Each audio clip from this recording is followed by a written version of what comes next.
Sami'tullaha yaqul walau annahum idh zalamu anfusahum ja'uka fastaghfarullaha wastaghfara lahumur rasul lawajadullaha tawwaban rahima. Wa ana ji'tu mustaghfiran li dhanbi mustashfi'an bika ila rabbi. Thumma anshada yaqul ya khayra man nufinat fil ga'i a'dhumuhu wa taba min tibihinna al-ga'u wal akamu. Nafsi fida'un li qabrin anta sakinuhu fihi al-'afafu wa fihi al-judu wal karamu. Allahumma salli ala Muhammad. Ini orang Badui begitu datang ziarah Nabi langsung ngomong, ya Rasulullah, aku dengar di Al-Quran Allah berfirman. Apa firman Allah dalam Al-Quran? Walau annahum idh zalamu anfusahum, manakala mereka hamba-hambaku yang melakukan dosa menzalimi diri mereka. Kita ini kalau berbuat dosa berarti kita lagi ngezalimin diri kita, saudara. Karena kita sama saja ingin menjebloskan diri kita ke neraka. Orang mau jeblosin dirinya sendiri ke neraka, kira-kira zalim apa enggak? Zalim.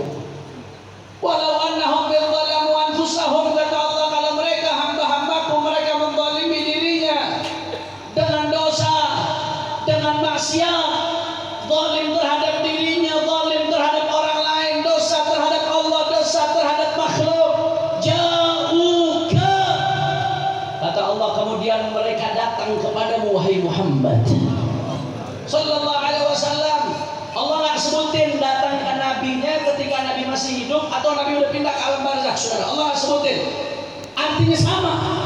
Mau datang ke nabi ketika beliau masih hidup, saudara, atau ketika beliau sudah hidup di alam barzakh, saudara, sama. Kata Allah, kalau hamba pendosa datang ke Rasulullah,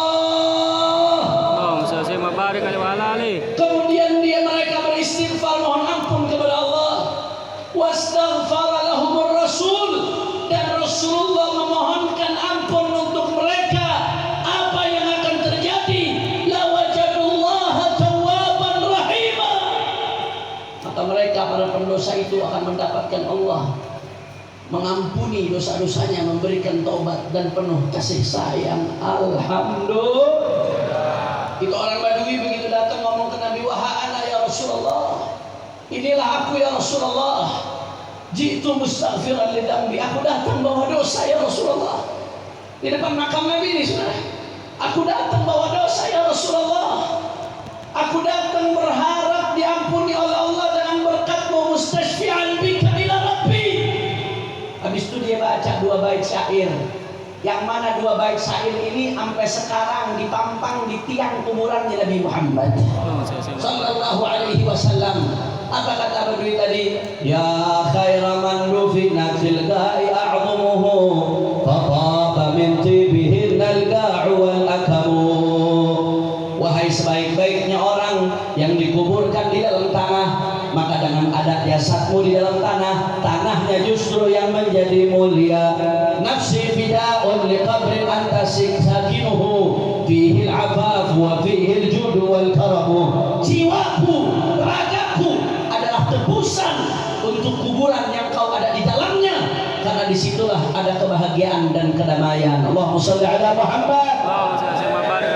Saudara, itu orang Badui selesai ziarah, selesai ngomong gitu ke Nabi, saudara, itu Al-Utbi yang tadi lagi duduk dekat kuburan Nabi ketiduran, saudara. Begitu dia ketiduran, dia mimpi baginda Nabi Muhammad sallallahu alaihi wasallam. Apa kata Rasulullah dalam mimpinya kepada Al-Utbi ini, saudara? Kata Rasulullah, ilhadil a'rabi wa basyirhu annahu Allah qad ghafara lah. Lu susul buru-buru tuh orang Arab, susul buru-buru orang Badui itu, kasih kabar gembira bahwasanya dosa-dosanya diampuni oleh Allah Subhanahu wa taala. Allahumma shalli ala Muhammad. Saudara, dari ini kita bisa belajar beberapa hal.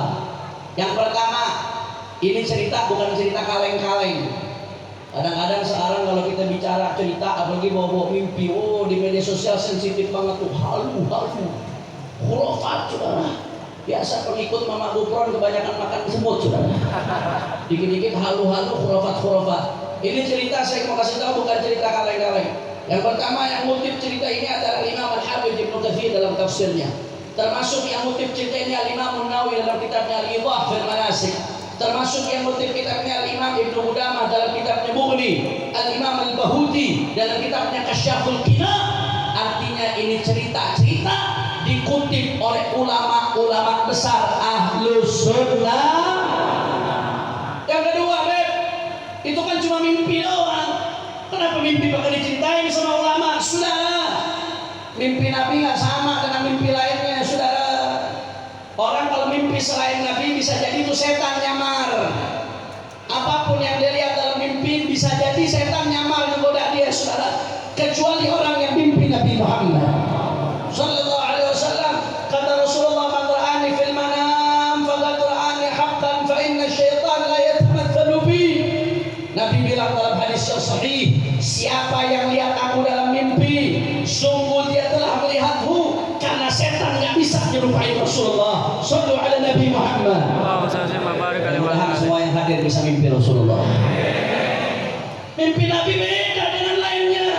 Yang ketiga, yang kita bisa petik dari kejadian ini, saudara, ulama sepakat dari ayat tadi, ulama sepakat bahwasanya yang namanya ziarah Rasulullah sunnah, saudara. Kadang-kadang ada yang teriak-teriak, la tusyaddu rihal illa ila thalathati masajid. Ini gerombolan-gerombolan nanti ziarah suka ngomong dengan bahasa yang seolah-olah mengecilkan Nabi Muhammad. Kata dia, la tusyaddu rihal, hadis Nabi, jangan lakukan perjalanan jauh kecuali ketiga masjid: Masjidil Haram, Masjid Nabawi, Masjidil Aqsa. Mudah-mudahan kita sampai ketiga masjid ini, insyaallah. Maka dari sini dia pahamnya, saudara, kalau kita ke Madinah, tujuannya bukan ziarah Nabi, tapi tujuannya ziarah Masjid Nabawi. Kalau bilangnya tujuannya ziarah Nabi, bid'ah itu namanya, saudara.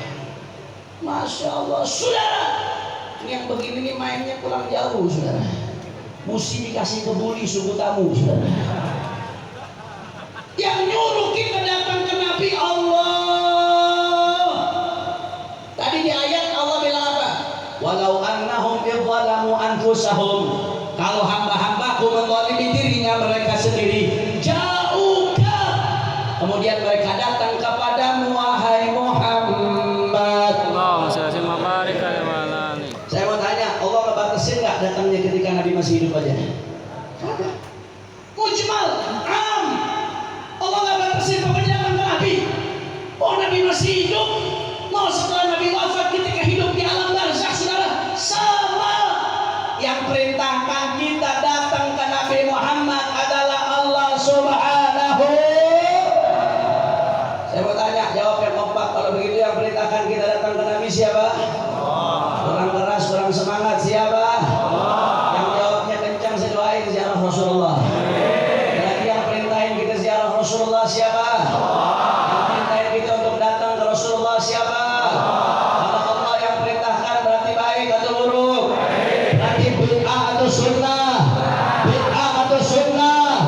Takbir! Allah yang perintahin, saudara, dari mana ceritanya bid'ah? Allah yang perintahkan jauhka, kemudian pendosa-pendosa itu datang kepadamu wahai Muhammad. Ini ayat dijadiin dalil sama ulama bahwasanya kita disunnahkan untuk ziarah Nabi Muhammad. Yang keempat, pelajaran yang kita petik dari kisah tadi, saudara. Apa yang keempat? Ibadallah, pelajaran yang keempat bahwasanya Rasulullah Sallallahu Alaihi Wasallam adalah wasilatun al-uzma fi tahqiqi ma rajawna. Rasulullah adalah perantara terbesar kita untuk memohon kepada Allah Subhanahu. Kalau Allah mau perintahin kita pendosa-pendosa langsung ke Allah, Allah bisa aja, saudara. Allah bisa atau tidak? Tapi kenapa kita disuruh datang ke Nabi dulu? Ini ayat jelas kita pendosa disuruh datang ke Nabi. Biar Nabi yang istighfarin. Padahal kalau kita mau langsung minta ke Allah bisa. Saudara, di sini ulama menjadikan dalil kata Abu Yasir Muhammad bin Ali bin Abbas Al-Maliki dalam kitabnya Mafahim Najib An-Nusahah bahwasanya Nabi adalah khairul wasilah, sebaik-baiknya perantara kita kepada Allah. nggak ada perhatian